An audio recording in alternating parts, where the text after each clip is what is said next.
There!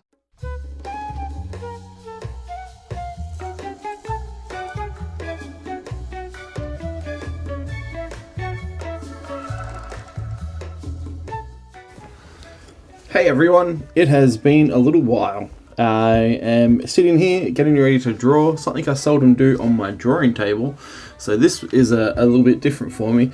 But before I get started drawing, I'm going to be doing some warm-ups, and I thought this would be a great opportunity to do a quick little video for you guys, just to give you guys some ideas or some advice, or even just the suggestion that you might not have thought of doing warm-ups before drawing. I'm about to undertake a project which is going to take me a few weeks' time, doing a whole bunch of character designs, and I've decided that I want to do the majority of the designs completely traditionally to begin with, and then move into digital. So trying to free myself up a little bit more on the traditional spectrum and do some really loose gesture drawings and things of that nature. But before I begin, one of the things I want to do, and something I tend to forget to do a lot, is doing warm-ups. And you're probably wondering, for those of you who don't do them, how does one actually warm up for drawing? It's not like you can sort of stretch your legs and, you know, do a few star jumps, etc. to get yourself going. Although it's probably not bad to do that every now and again to keep that blood flowing. But what we're going to do here is just a way to really allow you to loosen up, get your mind and your body and your hands and your shoulder and your arm ready to do some drawing, especially if you're looking at doing a fair amount of drawing for the day. You know, if you're looking at doing a few hours, you want to be prepared. So, and it's a good little exercise if you sort of hit the drawing board and you don't know what to do or you don't know what to draw. You can do these warm-ups, and this will just sort of flex you into hopefully a bit more of a state where you're ready to approach the paper again and do some actual drawing. So let's get started. One of the first warm-ups that we're going to do, and I'll call them exercises just to break everything up. So exercise 1, and this one's really simple, it's circles. It doesn't have to be fancy circles, it doesn't have to be neat concentric circles. They can be any kind of circle. And what I want to encourage you to do, and if you're watching me here, one thing I want to highlight is, if you notice my arm, I'm moving my whole arm. I'm not just moving my wrist. So that's a real habit that people can get into, especially, and can create quite rigid drawing, is if you're doing very rigid lines here. You can see that it's just my wrist that's doing the movement here. I want to encourage my whole arm and my elbow to be doing most of the work here. Now, I don't do this all the time. It's definitely a trap I fall into all the time, is drawing with my wrist.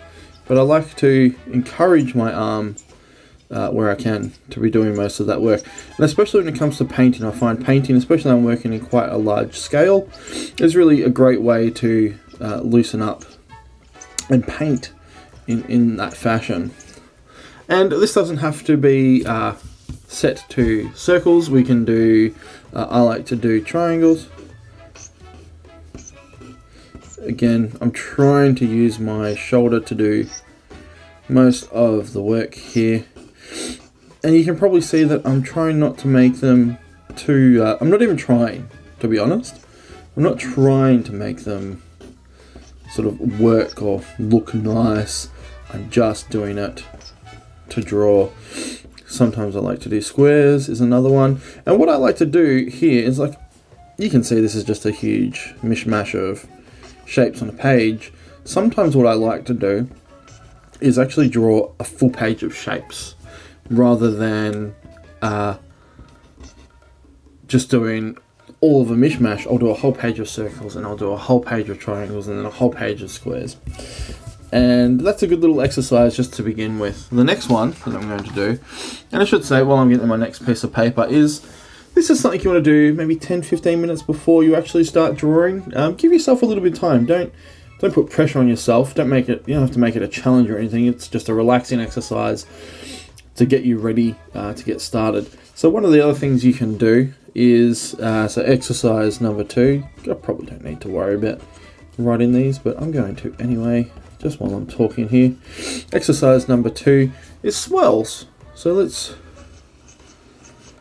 go in, so here I am going anti-clockwise, drawing these little swirls, nothing fancy.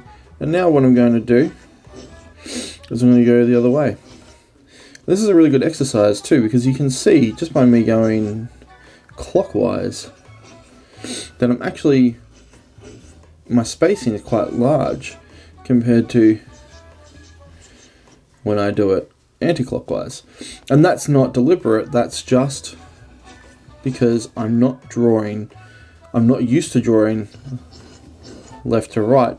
I very much draw right to left, and that feels far more comfortable. So this is a great way to sort of break you out of that habit. And another thing that you can do, this is going to look terrible, but it doesn't matter because I'm warming up, is use your left hand. Just get your mind thinking about drawing. You know, open up that sort of that imagination for yourself. So doing swirls can be a good one. You can do little tight ones. Here you go. So you can, I'm using my wrist, or I can do ones using my arm. Or I can try and do small ones using my shoulder. You can see that's not very successful. But even though these are warm-ups, these are also really good to practice. So you could find that you'll be doing something that kind of involves you sort of having to do a line like this, whether it's hair or whatever it might be. This is going to get you nice and prepared. The next one, which is one that I discovered very recently, and I think this is a really great one. Actually, I'm going to go backwards. Just one more that I want to go through, and drawing lines and getting more detailed with that is cross-hatching as well. So exercise number 3, lines and cross-hatching. So what do I mean by that? So lines are nice and easy. Let's try and draw a few lines next to each other. Now, let's draw lines in a different direction. And a different direction again. And let's fill that page. Now this is what's called cross-hatching. Taking lots and lots of lines and filling space with those lines to create the illusion of, so if you were looking at a very beautiful piece done in just line art, you'll notice that they'll generally have cross-hatching. So if we were doing a rock, for example, not that looks much like a rock now, if we did some cross-hatching here and changed our direction to create an edge for our rock, I can then come in over the top of my original crosshatch and start to build up some of that tone with my lines. And now here I am, I have a nice toned rock. This is just simple, it's not super fanciful or anything, but gives you a bit of an understanding of what you would use cross-hatching with if you're not familiar with it. So also just getting used to doing long straight lines. Now again, I mentioned that drawing one particular way I tend to struggle, so let's try doing it the other way. Let's go top to bottom, and let's go, hopefully you can see me, bottom to top. I don't know if you can see that, but I'm definitely struggling a bit more going bottom to top. So, a good little exercise to do quite regularly. Practice your sort of long straight lines, your long strokes, and just build up another page of that. Now you're probably wondering that this is probably a huge waste of paper, and you know what, it probably is, because you're probably doing a ton more art with it. Thankfully, you can buy a ream of paper quite cheap. This I got for like $5 for about 500 sheets. And unlike what I'm doing here with this demonstration, you can always use the back as well, so you can sort of double it up. But just for the case of this demonstration, I'm going to be doing individual sheets. So one of the last ones, I'm going to be doing two more. This second one is kind of a elaboration on the lines. So this is actually going to be focusing on curves.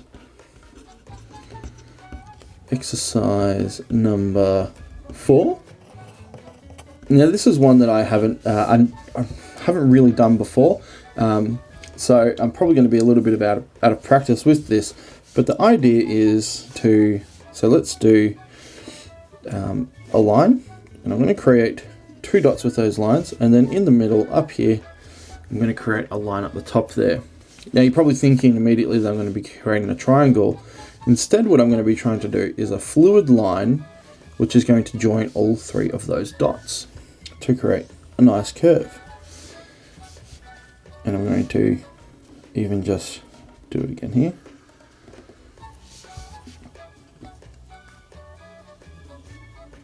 This is so this is kind of like a dot to dot exercise, if you want to think of it in a different way. Then we can go a little bit more advanced and do something like that. But this one's definitely a little bit different, and one that I, like I said, only learnt recently. And what we're doing here is we're actually encouraging your mind to, instead of just going point to point to point, we're trying to train your mind to envisage the curve and how you would connect those lines together. And there's no right answer or wrong answer, we're just kind of creating lines like that. But that's another little exercise that you can do, and one that I'm going to be trying to do more of into the future, because I feel like that's a really great exercise, a really great way to sort of encourage my hand to get used to drawing more natural curves rather than trying to I try not to chicken scratch too much, but I do find that sometimes I don't do full lines and I'll draw a curve like that and bring it together myself. But if I can encourage myself to be more confident to do something like that, hopefully that will benefit me in the future. Now the last one that I'm going to do is sort of working into 3-dimensional shapes. Again, this is just an exercise, so it doesn't have to be complete, but just a nice little way to motivate your mind. Oh. Having written this 5 times, you'd think I would know how to spell the word exercise already.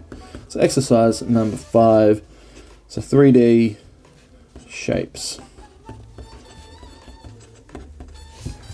One of the first ones I'm going to do is a cone. So I'm going to start off with 2 straight lines, much like a triangle. And then we're going to turn that into a cone. And then we're also going to do the opposite. And then if you wanted to, you can incorporate some of your other exercises into this one and start doing a little bit of cross-hatching to put that 3D into a little bit more perspective there. And that's really rough. Then we can start looking at doing cubes. So let's take the squares that we were doing before. Now we have a cube. And now we can start using those cubes to create perspective. Things like that. Let's do it with a triangle. So this is just another nice little exercise to encourage you to try and do something different. So when we look at it, we've got all of these different exercises here that we can try, and hopefully these are going to be some good little warm-ups for you guys to try out. Hopefully you can all give them a shot. And hopefully it'll help you just sort of flex those drawing muscles a little bit for you at the beginning of the day. If you're struggling to think about what to draw, pull out a blank piece of paper, do some warm-ups, and get back into that drawing mode again. You know, sort of free your mind without having to force yourself to create something wonderful every single time you put pencil to paper. Sometimes it's okay to scribble a bit and just do some nonsensical stuff to just get yourself back in the mood. Hopefully that helped you guys. It's definitely helped me. I'm definitely ready to start drawing again and get back into these character designs I'm about to do. If you guys want to check out some of those designs and some more stuff that I've done, please be sure to check out my Patreon page. You can check everything I do on there for just $1 a month, which is pretty awesome. And otherwise, you can also see some of my work on Instagram at Chris McQuinlan Art. All the links will be down below in the description there. Thank you guys for watching. I hope this helps you all. I hope you can get into your warm-ups, get back to drawing, and I will catch you all next time for the next video, whenever that is. Bye.